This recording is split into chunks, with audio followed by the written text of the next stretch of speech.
Good evening, everyone, and welcome to this event that I think we're going to have a wonderful time. My name is Yannis Miaoulis. I'm President and Director of the Museum of Science. And on behalf of the museum's board and the Board of Trustees and Overseers and the museum, it's my pleasure to welcome you to this special event. Please pick up your forks and eat. It's going to be a busy and fun night. Tonight, we will present the 45th Bradford Washburn Award, which is, along with the Walker Prize, one of the most distinguished prizes that the museum bestows. This award celebrates the continuing legacy of our mentor, our late founding director and very dear friend, Brad Washburn. And please join me in welcoming Barbara Washburn and members of the Washburn family in attendance tonight. Back there.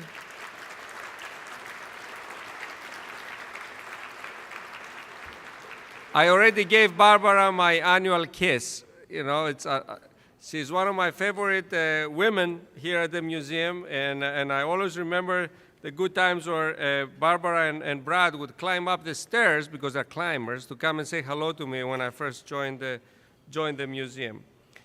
We also have distinguished guests. Of course, my boss, Rick Burns, is a distinguished guest, but his wife, the Honorable Noni S. Burns, who is the Commissioner of Insurance for the Commonwealth, is here.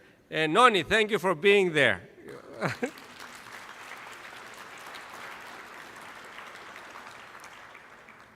As many of you know, the Washburn Award was established in 1964 by an anonymous donor. And it was to honor Brad's 25th year as director. And Brad served the museum for almost 40 years here. The prize is presented annually to an individual who has made an outstanding contribution to the public's understanding of and fascination with science and the vital role it plays in our lives. As noted in your program, past recipients of the Washburn Award include a host of distinguished individuals. And tonight, we are fortunate to have a few former recipients in attendance. We have Paula Apsel. I saw Paula before. She's somewhere here. She's the executive producer of Nova, a 1994 recipient. And Nicholas Negroponte, who is chairman of One Law Per Child, our 99 recipient. Also, we are honored to have a Walker Prize recipient tonight, recognizing meritorious published scientific and technological investigation and discovery. And our 2004 winner here is Bernard Gordon, who is here tonight with his wife, Sophia.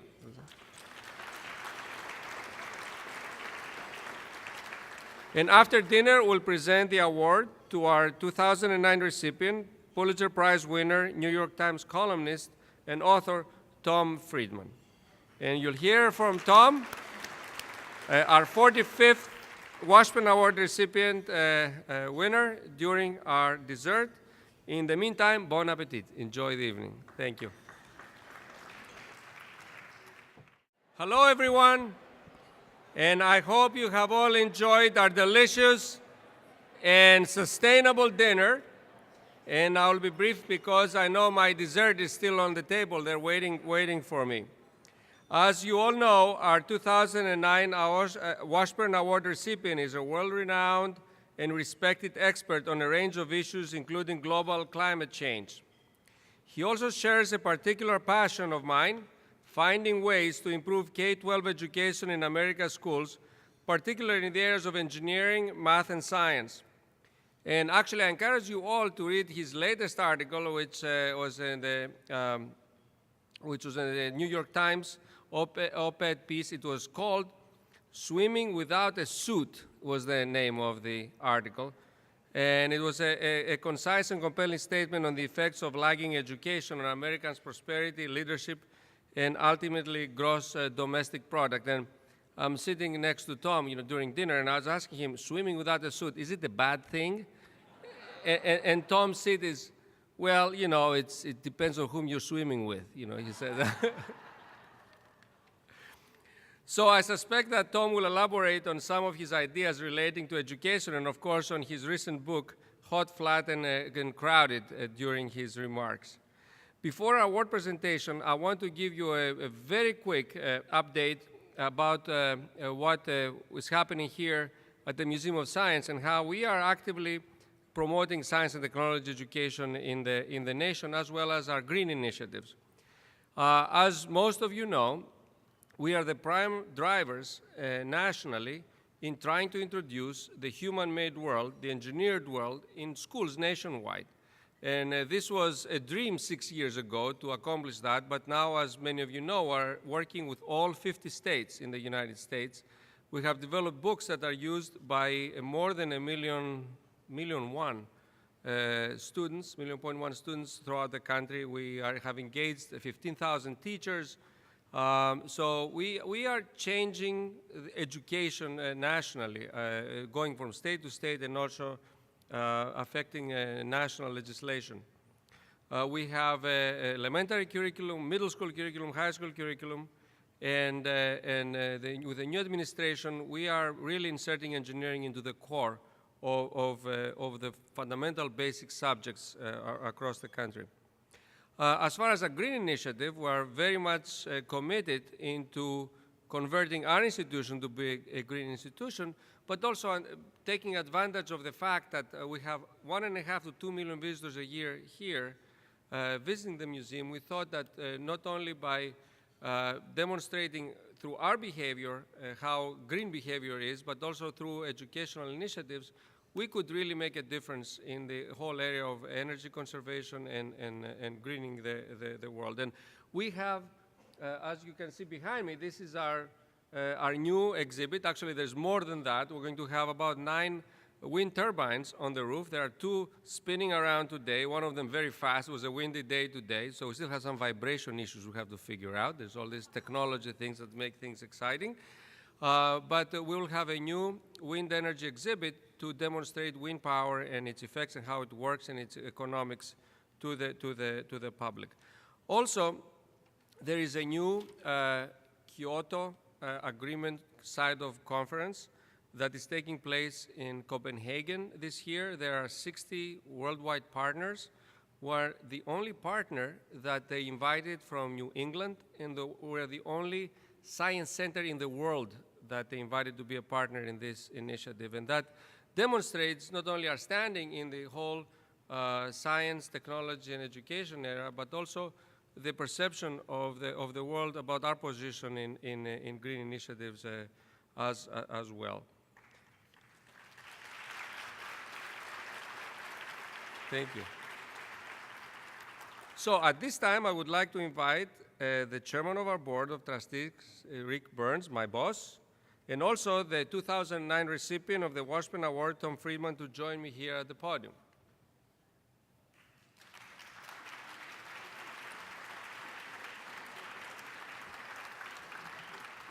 So, you read the citation. I think the only person in this room that's really Giannis's boss is Beth.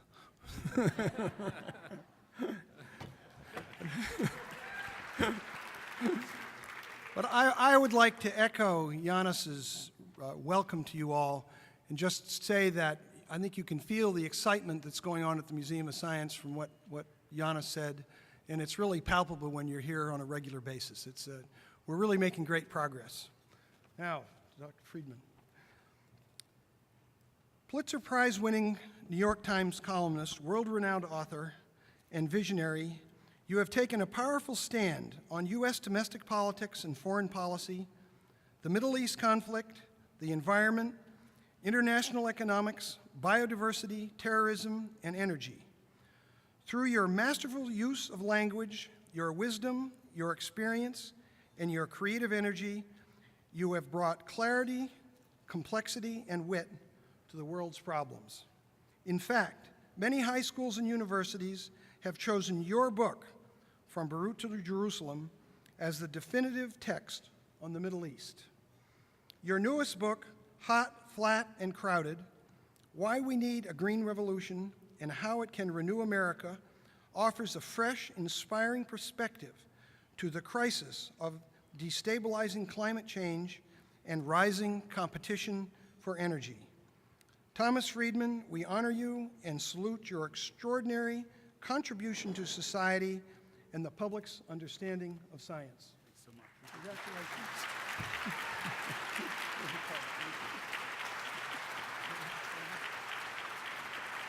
Or have a picture and then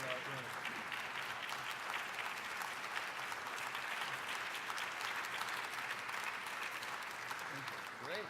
And Tom, don't go away. Go away. Don't go away. Why not? Thanks very much. It's a great honor to also present you with a Bradford Washburn Award medal, which is gorgeous.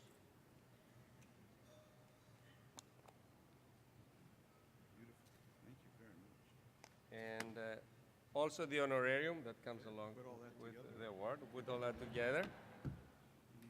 And now it's terrific to have the opportunity to listen to your comments. Thank you.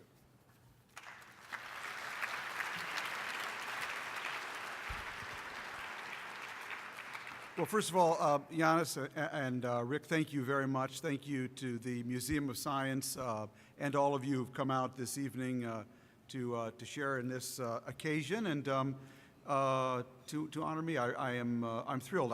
I get a lot of offers of this nature, and I take very few, and this is one I truly was excited about. I cherish. I'm a huge believer in science education and the mission of this great institution, and I am really honored to be here this evening. So thank you very, very much.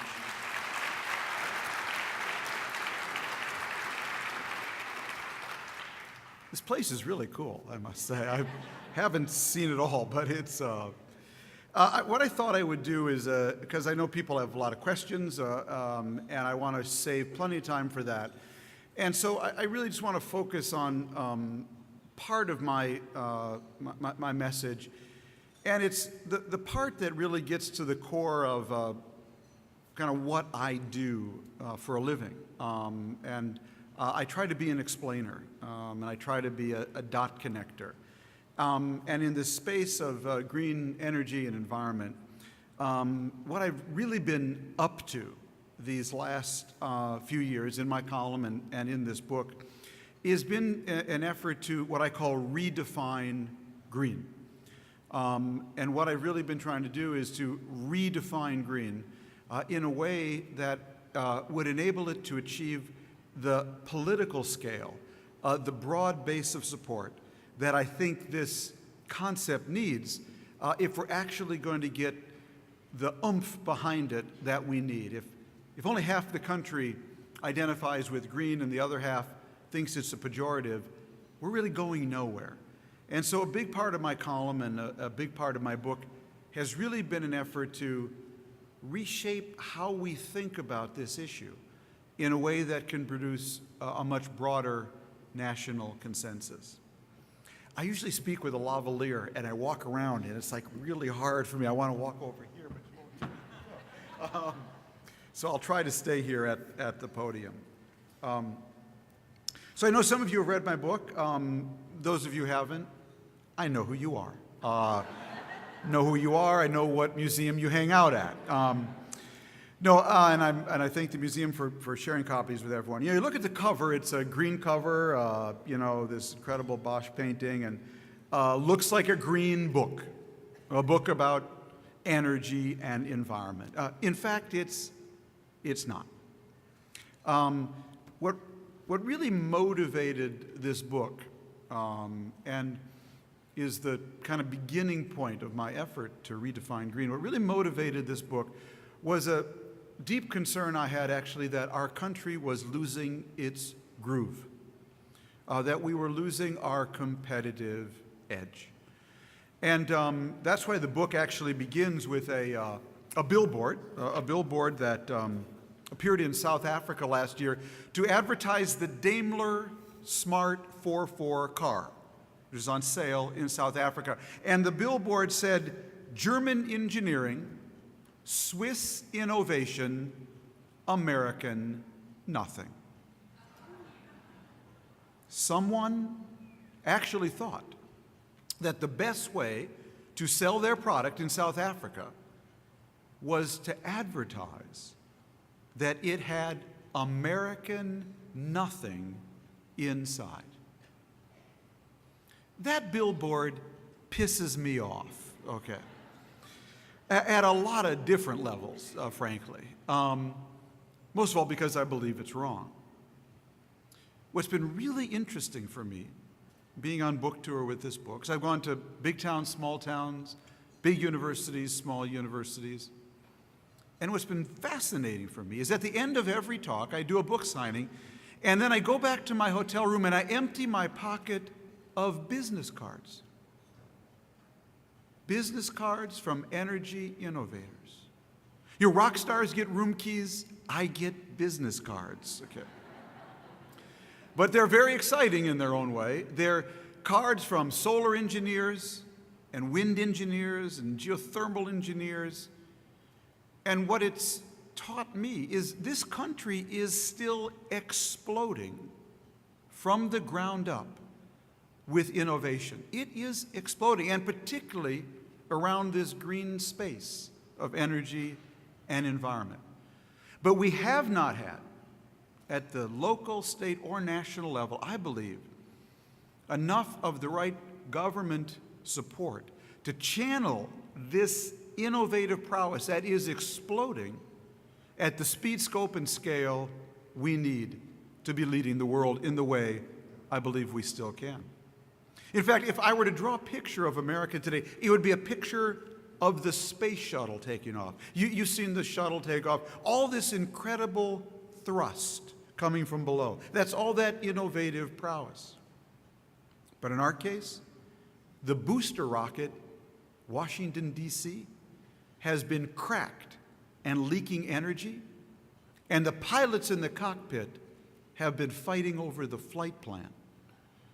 And as a result, we as a society have not been able to achieve escape velocity, the escape velocity we need to get into the next orbit, the next great industrial revolution, which I call ET, energy technology, which surely will be the next great industrial revolution because the world's getting hot, flat, and crowded. Now, what is this hot, flat, and crowded all about?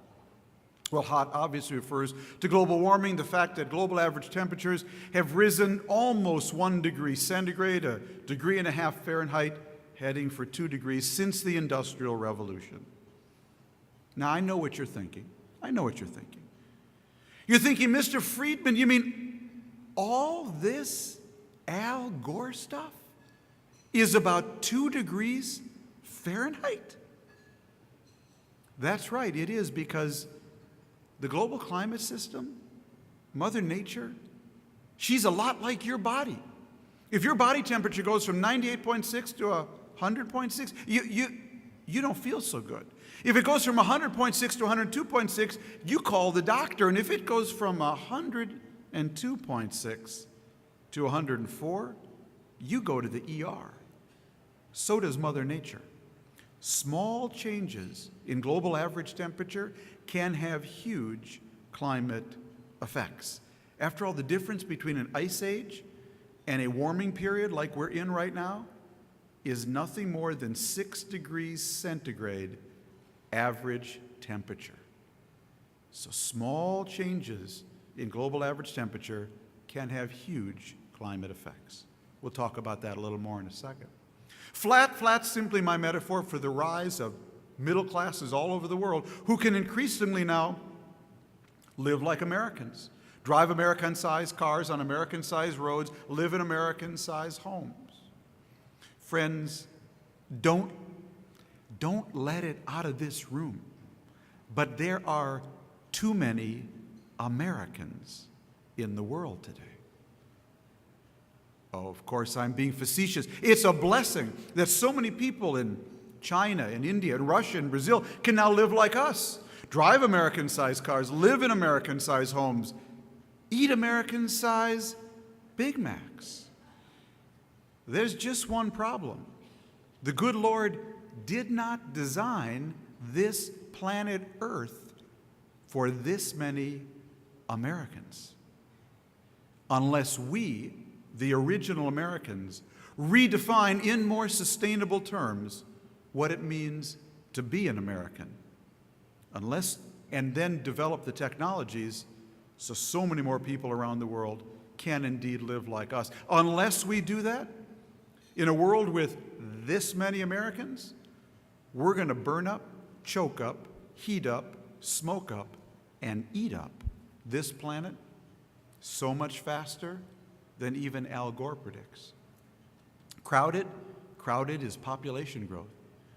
We're going to add another billion people, billion with a B, in the next 13 years. Yeah, by the mid-2020s, going to be another billion people here.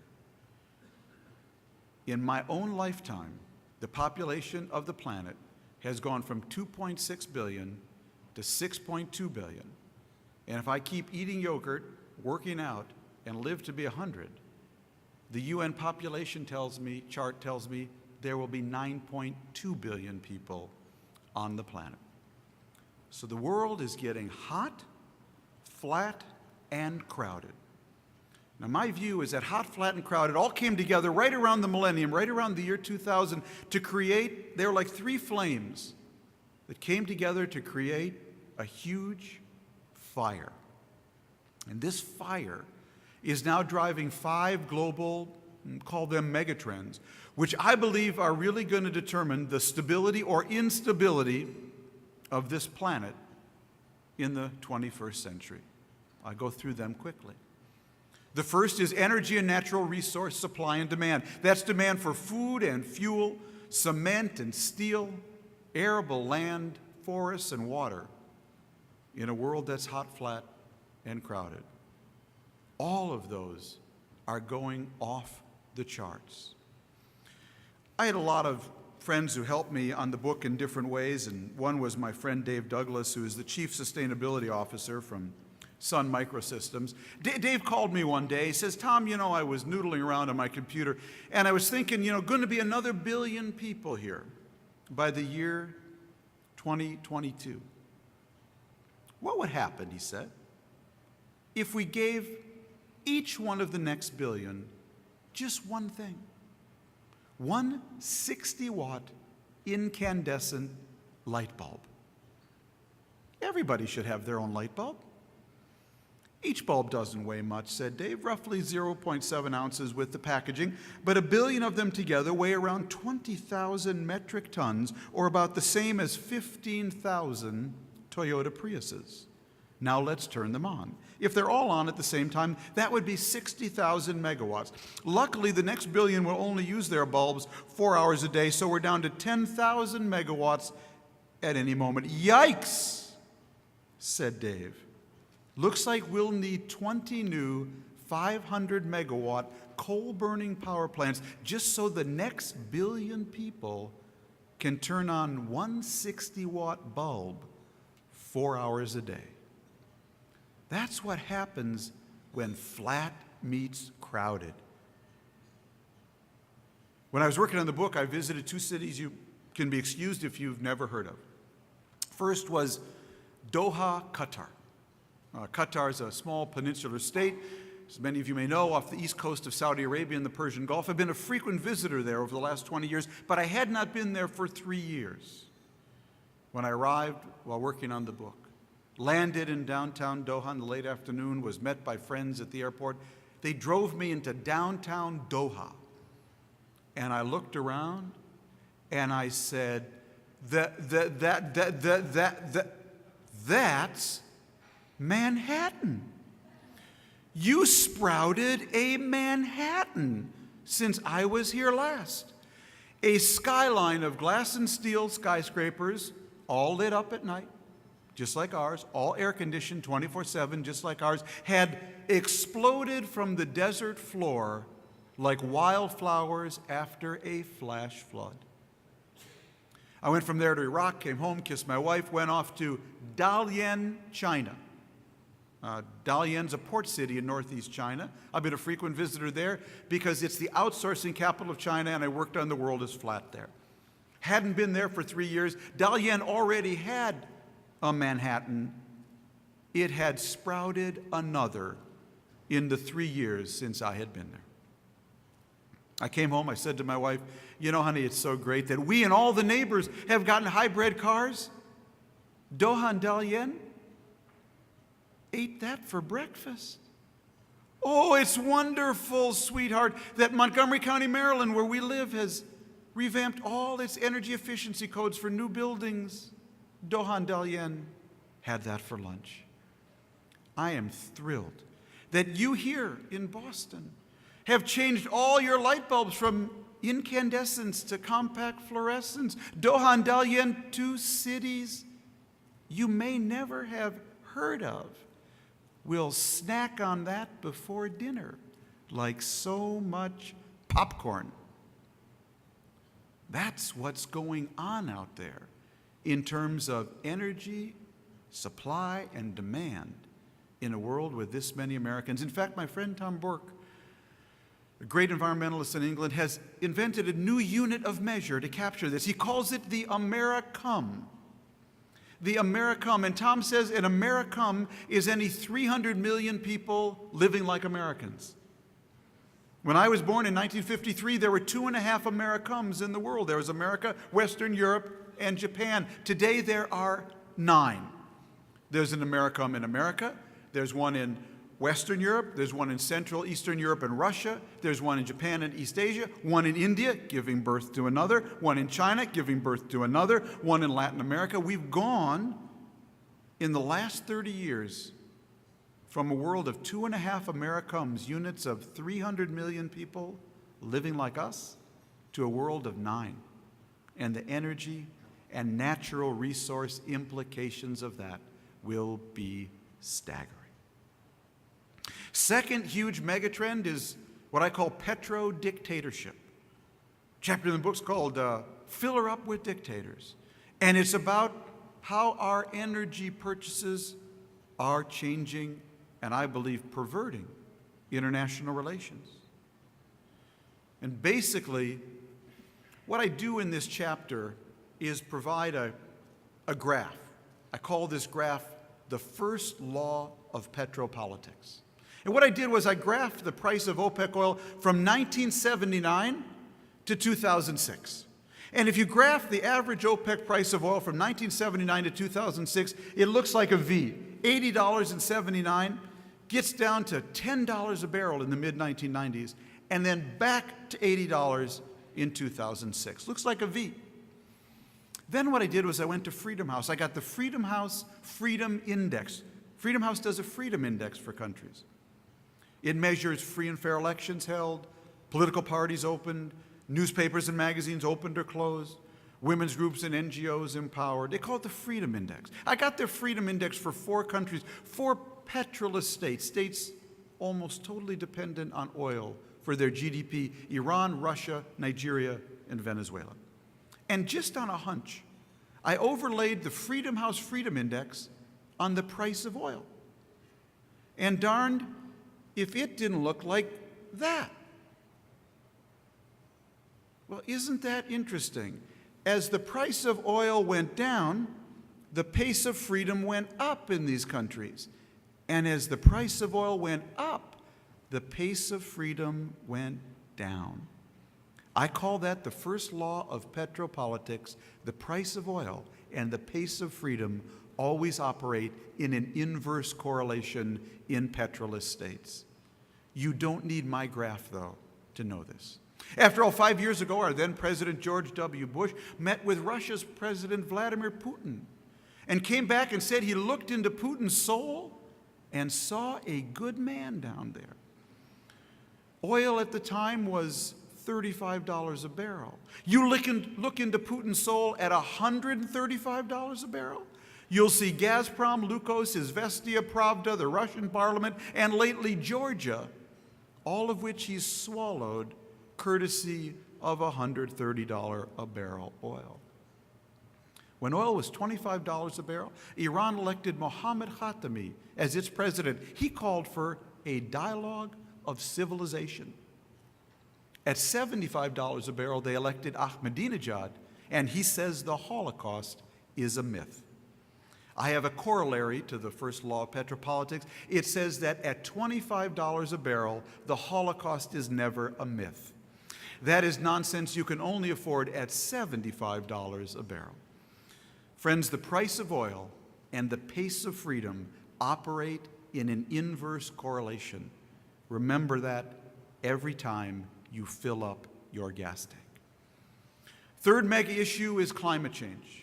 I call that chapter actually in my book global weirding. Global weirding, not global warming. We're not going to have global warming. Oh, I wish we were.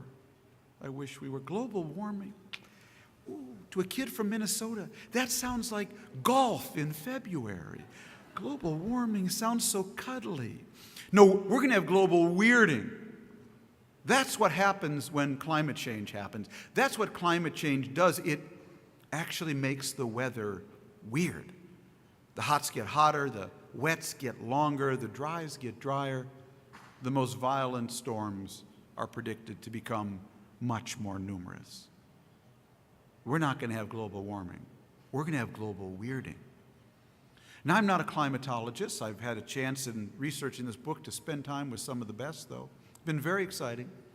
So what's interested me about global warming is really some of the philosophical issues around it, which is why I actually begin this chapter with two questions. Who's making it hot?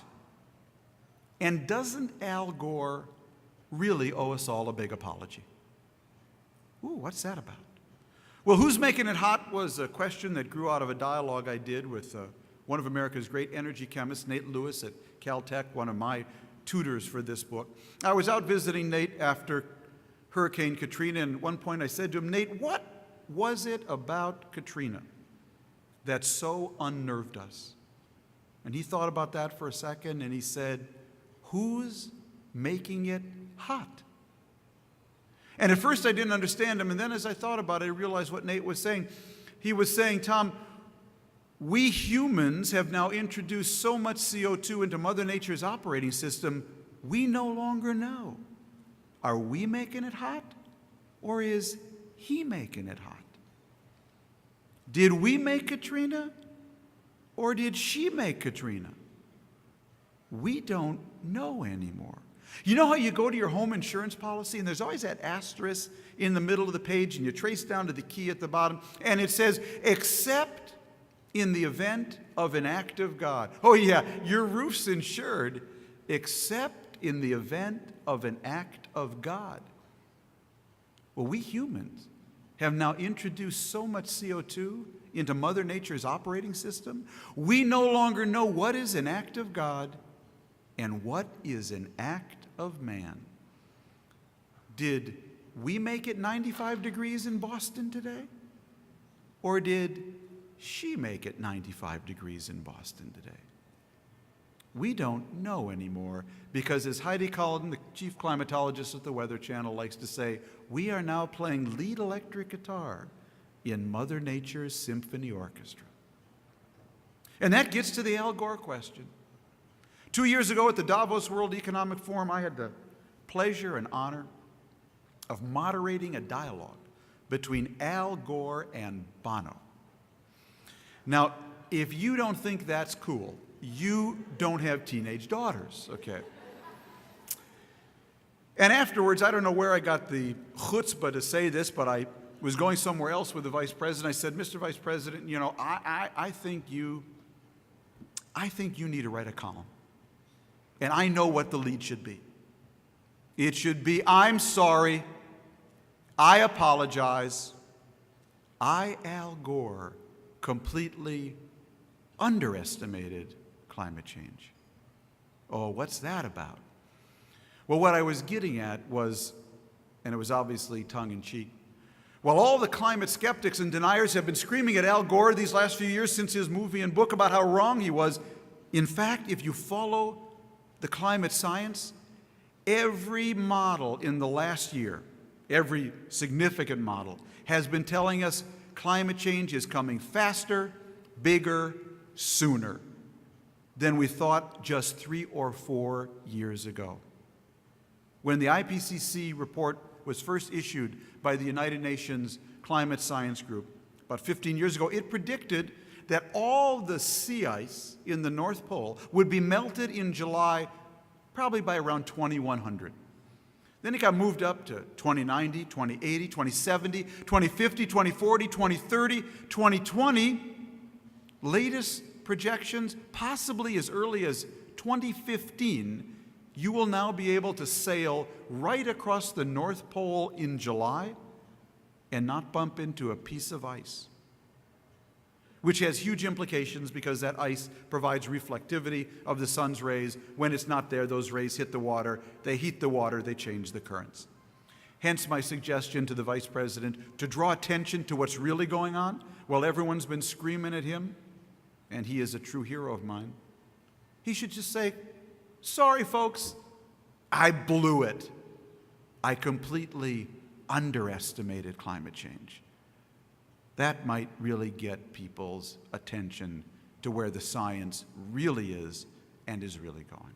Fourth mega issue is one that I like to call simply 1.6 billion. 1.6 billion is the number of people on this planet who have no on-off switch in their life. That's right, 1 out of 4 people walking around this earth have no regular connection to an electric grid. 1.6 billion people. I call them the energy poor. And to be energy poor in a hot, flat, and crowded world is going to be devastating. You will not have the electricity to dig a deeper well when the dries get drier. You will not have the electricity to run the simplest fan when the hots get hotter. And most of all, you won't have the electricity to get to Google. And if you can't get to Google, and your kids can't get to Google, you cannot get connected to all the world's knowledge, all the world's universities, all the world's research. Your people will fall behind, not at any normal rate, they will fall behind exponentially. To be energy poor in a hot, flat, and crowded world is going to be devastating. The fifth and last of these major megatrends is one that I simply call biodiversity loss, the age of Noah. I believe we are in the age of Noah. We are the first generation of human beings who will actually have to think like Noah and have a strategy for saving the last pairs, because we and our children are actually going to meet the last pair of more and more species. We are in the middle of a mass extinction phase of biodiversity. According to Conservation International, we're now losing 1 new species about every 20 minutes. I actually build this chapter around 2 giant soft-shell turtles, the last 2, that are being kept alive in 2 different Chinese zoos. One's 80 years old, one's 100 years old. One's a male, one's a female, and they're trying to get them to mate. Not so easy. They're now into turtle artificial insemination. Those 2 turtles, to me, symbolize the unique challenge of our generation. We are in the age of Noah, and we will actually, and our kids even more so, have to have strategies for saving the last 2 pair. Because in this generation, there is a word that is going to be removed from the dictionary in biodiversity terms, and that word is later. Later, friends, is now officially over. Later was a luxury for previous generations, eras, and civilizations. It meant that you could paint the same landscape, see the same animals, eat the same fruit, climb the same trees, fish the same rivers, enjoy the same weather, or rescue the same endangered species that you did when you were a kid, but just do it later, whenever you got around to it. Nature's bounty seemed infinite and all the threats to it either limited or reversible. In this era, my friends, given the accelerating rates of extinction and development, later is going to be removed from the dictionary. Later is no longer when you'll get to do all those things in nature you did as a kid on your time schedule. Later is when they'll be gone, when you won't get to do any of them ever again. Later will be too late. So whatever you're going to save, please start saving it now, because later is officially over. Those to me are the 5 megatrends: energy and natural resource supply and demand, petrodictatorship, climate change, energy poverty, and biodiversity loss. Now there's 2 ways to look at that list. And I'll close with this thought. One is to look at that list and say, those are the major problems of the 21st century. Those are the major. We are cooked. We are completely fried. Let's party. That's one way to look at that list. Another way to look at that list is the way John Gardner of Common Cause once looked at a list like that. I love that. He looked at a list like that. He said, that list? That's a list of incredible opportunities masquerading as insoluble problems. That's how I look at that list. Because what's really cool about that list, energy and natural resource supply and demand, climate change, petrodictatorship, energy poverty, and biodiversity loss, is that all 5 problems have the same solution. How cool is that? All 5 problems have the same solution: abundant, cheap, clean, reliable electrons and molecules.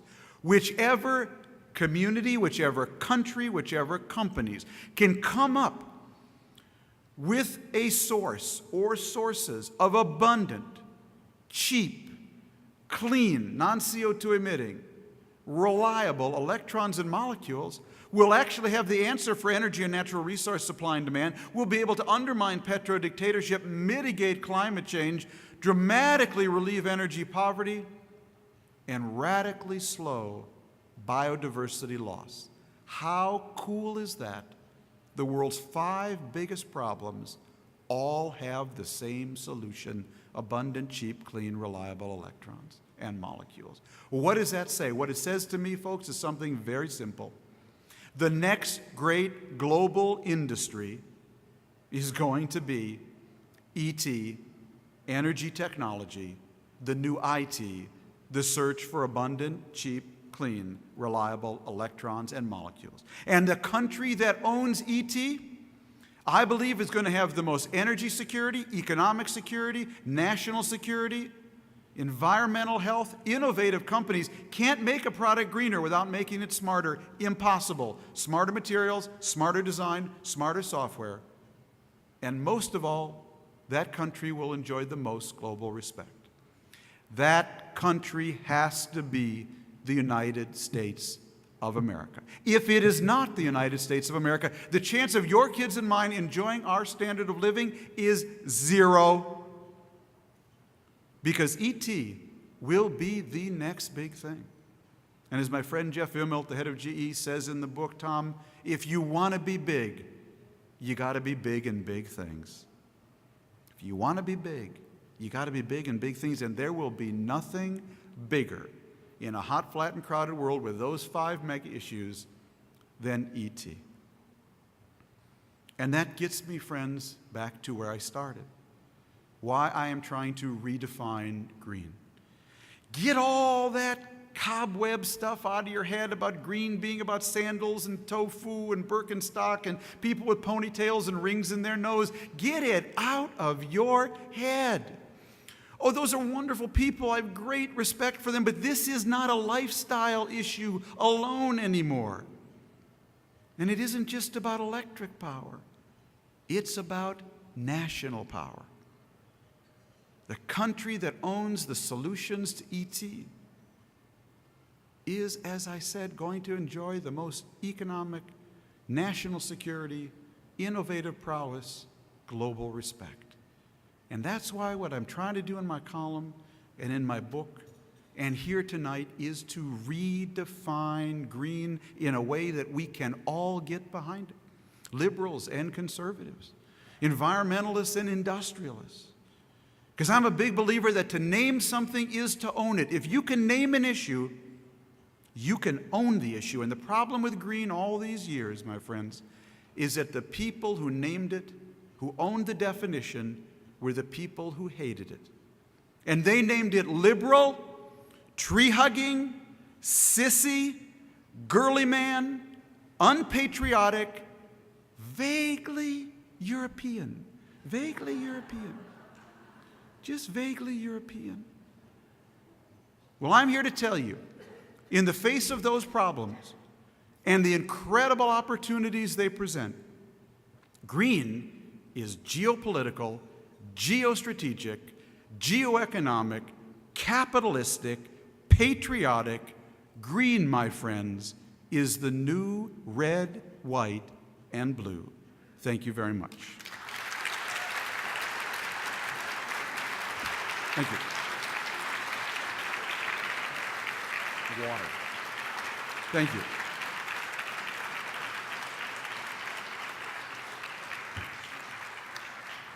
Thanks, some water. Yeah, you go ahead. Okay. I can't read mine. So I cannot read them either. If you haven't had a chance to, this was terrific, by the way. I loved it. I was just overwhelmed. So, if you haven't had a chance to write your questions on the green piece of paper, please do so, and our staff will collect them. We probably won't have an opportunity to read everybody's question, but we'll try our best. And this was just fascinating. So, let's see. I have one question here. Won't advances in technology and engineering be able to manage CO2 emissions from coal plants? Well, this is the argument about clean coal. Is there clean coal? Can there be clean coal? And I don't think there's any such animal myself. But those who hope to do it are now really focused on carbon capture and sequestration. The idea of basically capturing the CO2 in the process of burning coal and sticking it into the ground and burying it in underground caverns. There's a couple of pilot projects now underway. No one's done it. No one's done it at scale. It will cost about 25% more to build such plants and 25% more to get the electricity out of them. It has huge regulatory problems. Your CO2 comes up my bathroom. Who's responsible for it? I don't see it right now. I think the most exciting processes around CO2, and there's several people working on these innovations, are to turn CO2 into materials, building materials in particular. And I think if we can really make a breakthrough in that sphere, clean coal might actually become a reality. But I'm not a big believer in carbon capture and sequestration. It's hugely expensive. No one's done it at scale yet, and I'm very dubious about it. I'd pay anyone for a glass of water.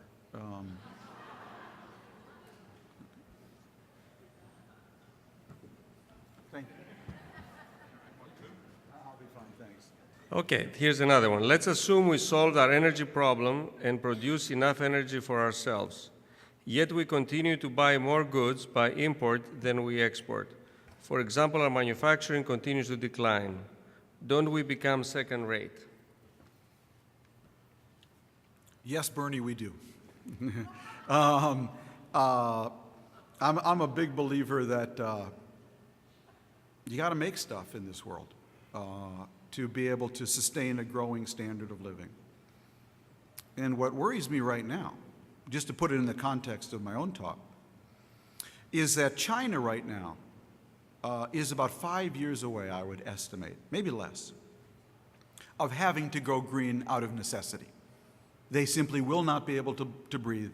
They will not have sufficient clean water unless they do. And one thing we know about necessity, it's the mother of invention.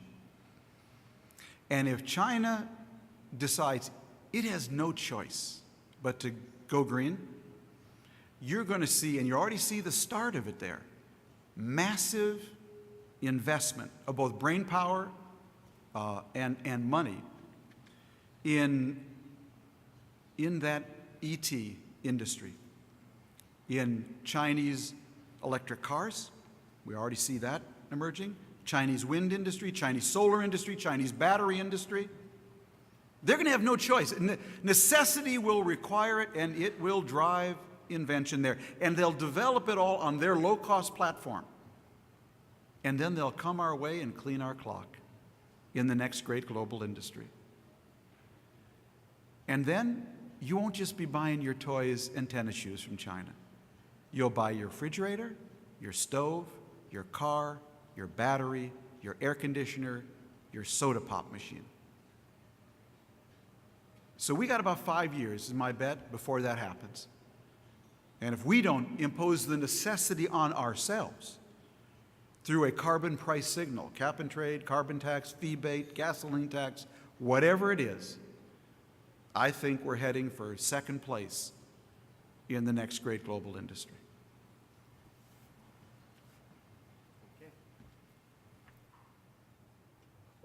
What portfolio of skills are critical for the next generation of Americans to possess for us to continue to lead? What portfolio of skills? Well, you know, it reminds me when I when I wrote The World is Flat, I was on a book tour, and I was in Minneapolis, my hometown. And I talked about the book, and at one point I was talking about education, and the point I was making is that the single most important life skill I believe your kids can have is the ability to learn how to learn. It's really the ability to learn how to learn, because frankly, every field of endeavor that you might study as an undergrad or even graduate student in this world will be outdated 5 years after you're out of school. And so the enduring life skill is really the ability to learn how to learn.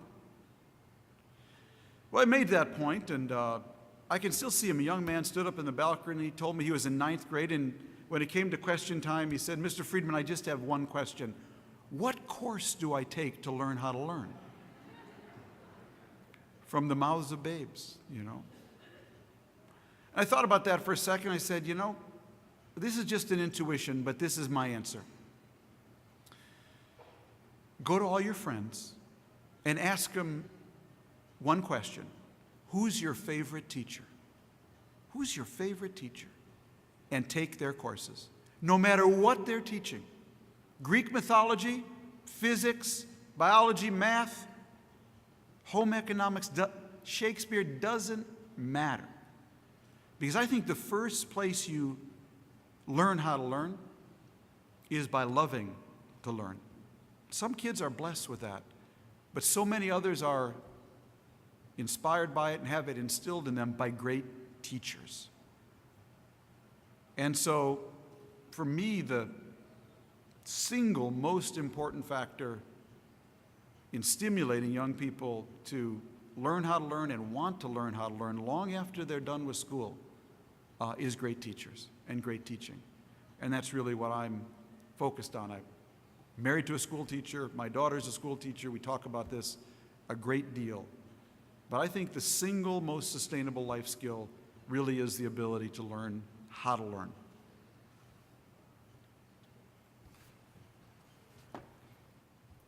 If most of the problems with energy and sustainability get amplified by the new 1 billion people that will be born over the next decade, shouldn't we also focus our efforts on controlling population? Yes, we should be focusing on population control. The problem is that population control is basically, from everything we know, not so much or entirely an issue of contraception, all that's important, but it's an issue of development. The single most important thing you can do, and we know this from so much empirical evidence, to control population is invest in the education of women and girls. Because when you invest in the education of women and girls, you give them the skills. Thank you. I'm not running for anything, though. But when you invest in the education of women and girls, you give them so much more control over their lives, their homes, their bodies, and their futures. And every study shows that is the single most important and sustainable way to lower population. Why can't we move faster to atomic power away from fossil fuels? Why can't we move faster to atomic power and away from fossil fuels? It's simply called dollars and cents. I'm all for nuclear power. I have no moral, political, ethical, psychological hang-ups with it whatsoever. In fact, I don't see how we get the scale of electrons we need without nuclear power. But there's just one problem. What's the main power company here?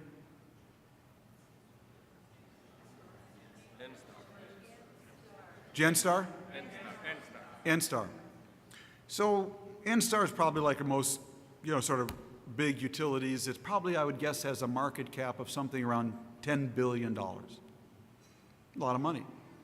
You want to build one new nuclear plant, 1 gigawatt nuclear plant, 1 billion watts, costs you about $10 billion. So if you're Enstar and you want to build a nuclear plant, it's called bet the business. Bet the business. And that's the problem, is that the cost of these has become so great, and the prospect of lawsuits and liabilities along the way so frightening, that for the moment we seem to have priced ourselves, not entirely, but increasingly out of that market.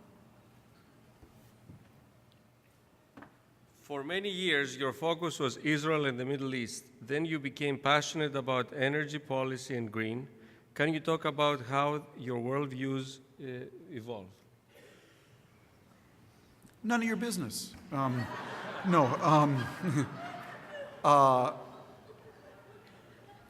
It's actually really all connected in a way. I started out, I went to, as some of you may know, Brandeis University, which I'm proudly on the board of trustees these days, and have been for the last almost 15 years.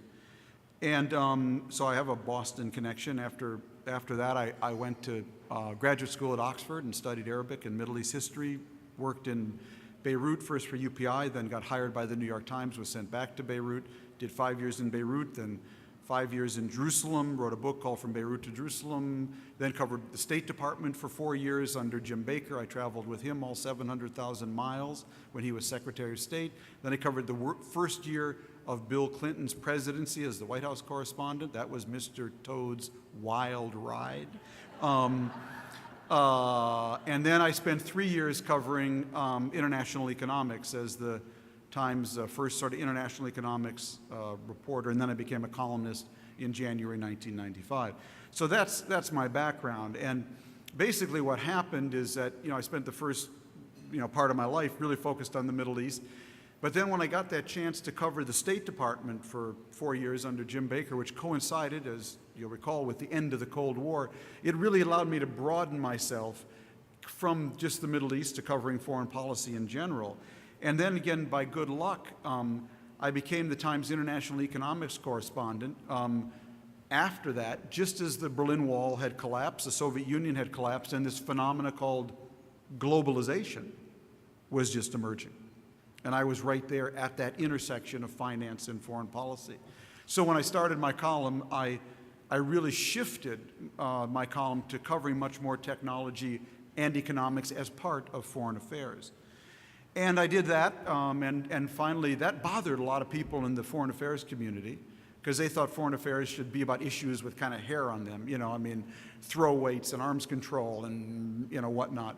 And so I wrote a book called Lexus and the Olive Tree to basically explain the framework within which I was writing my column, which was about the interaction between what is very old, the olive tree passions inside of us, issues of religion, ethnicity, and the like, and what was new, this new globalization paradigm. And I was kind of in that mode right up until 9/11. And when 9/11 happened, I basically dropped the whole globalization story and spent 3 years traveling around the world covering nothing more than the basically Arab and Muslim countries post 9/11 to really understand the roots of 9/11. And I did that for 3 years and wrote a book about that experience called Longitudes and Attitudes. And after 3 years of that, it got kind of depressing, frankly. Because I really felt things were kind of going nowhere. And I started doing documentaries for the Discovery Channel. And we did one on the roots of 9/11. We did one on the wall Israel had built in the West Bank. We did one on why everyone in Europe hates us. And in February of 2004, we were sitting around and trying to think, what do we do our next documentary on? And at the time, John Kerry was running against George Bush. And the big issue on the campaign, you may recall, was outsourcing. And John Kerry's statement that attacking Benedict Arnold's CEOs who engage in outsourcing.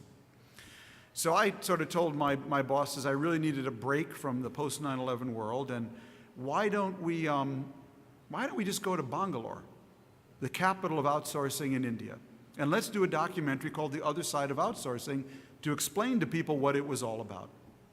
And they liked that idea, so I went off to Bangalore, and we shot about 60 hours of footage in 11 days with different people there. And across those 11 days, I got progressively sicker and sicker. And it was not the Indian food. It was somewhere between the Indian entrepreneur who wanted to read my x-rays from Bangalore, and the Indian entrepreneur who wanted to write my new software from Bangalore, and the Indian entrepreneur who wanted to trace my lost luggage on Delta Airlines from Bangalore, that I realized, whoa, while I had been sleeping, while I'd been off covering the 9/11 world, something really important had happened in this globalization story, and I had completely missed it. And the last interview we did was with Nandan Nilekani, the CEO of Infosys, the great Microsoft of India. Nandan's an old friend. We were sitting outside his office while the Discovery film crew was setting up inside. We were on the couch. I had my laptop on my lap. And at one point, Nandan, who is a brilliant engineer, said, "Tom, I've got to tell you, the global economic playing field is being leveled. The global economic playing field is being leveled, and you Americans are not ready." Oh, I wrote that down in my little laptop. The global economic playing field is being leveled. We did the interview. I got back in my Jeep, about an hour ride back to the Leela Palace in Bangalore. And along the way, I started rolling over in my head what Nandan had said. The global economic playing field is being leveled. What he's really saying is the global economic playing field is being flattened. And then in one of those kind of chemical things that just happens, it burst into my head that Nandan Nilekani, India's leading engineer entrepreneur, was telling me that the world is flat. And I wrote that down in my notebook. The world is flat. I got back to my hotel. I ran up to my room. I called my wife back in Bethesda. I said, "Honey, I am going to write a book called The World is Flat." She now says she thought that was a brilliant idea. Okay. It's not exactly how I recall the conversation. But I did come home and tell my bosses at the New York Times I need to go on leave immediately and write this book, because my software, the intellectual framework through which I look at the world, is out of date. And if I don't take a leave immediately, I am going to write something really stupid in the New York Times. It's a great way to get a leave, I have to tell you. So I started that book in March of 2004. I turned it in December. It was just a burst of kind of energy. Don't try that trick at home, kids. I blew out my forearms along the way. But in the process, I wrote The World is Flat. And then basically what happened is that I began to realize that this flat world, which was producing all these Americans, was having enormous energy and natural resource implications and geopolitical implications. And the climate story was then arising, which clearly got my attention. And the biodiversity story was part of my life because my wife's on the board of Conservation International, and I've traveled all over the world with them for the last 15 years to different biodiversity hotspots. And I felt my country was losing its groove, that what we needed most was nation building at home, that we needed nation building in America. And what came out of all of those strands was this book, basically, which was both an answer to the people of 9/11, let us disengage from their life, not be in their face and not have them in ours, by becoming independent of petroleum. It addressed the biodiversity issue, it addressed the climate issue, and most of all, it provided a framework to pull it all together in a scheme and program that I think could lead to the renewal, re-energizing, and I think re-inspiring of America. And so that's kind of how it all happened. Go figure. We have one last question, and we have about 30 more questions that we're going to give to Tom for consideration for his next book today. So the last question is, what are 3 most important things we should direct our congressional representatives to do?